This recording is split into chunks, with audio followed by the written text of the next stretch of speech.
soo dunida ma ay dhicin ruux ku deeqay dabuubtiyo afgarashada waa xarfo lagu difaacayo xuquuqda jaceylka la xagxaganay la yaab male in kala duwanaanshaha la isku diido waa wax ummad walba isaga samaysan hase ahaatee waxaa jira waxyaalo badan oo damiirka bini'aadamku ogolaanayo ruuxa dooqiisa iyo doorashadiisa in loogu daayo waxyaalaha la isku diido waxaa ka mid ah kala duwanaanshaha diimaha kala durugsanaanta afafka iyo dubka aan islahayn hase ahaatee intaasoo dalladood ruuxu mid un hadduu ka hoos galo waa la isaga haraa idil waa gabar Soomaaliyeed oo wiil cabdi la yiraahdo cadaan muslima ay iscalmadeen laakiin meelay biyo ka cabaan la oo cayaanka baraha bulshada iyo kuwa banaankaba ay daba cabaadayaan bal maxaa igu kiindiray soo laba isdoorto oo calafku isku deeqay dantu may midan jiray xidigta caan baxday Miss Hits oo isgarab taagtay lamaanaha dooqa wadaagay ayaa heestan jigjiga ka soo qaaday waa cabdi askar oo idin leh ka hara caashiqa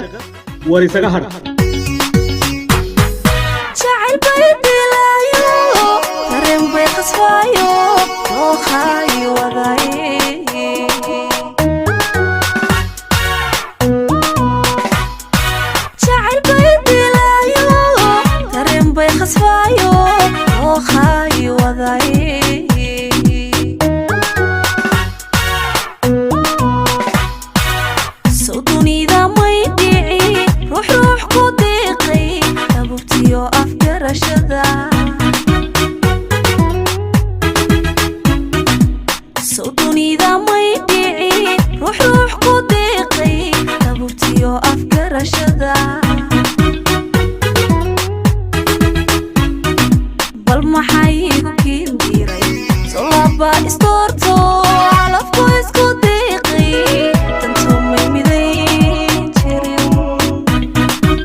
Stop.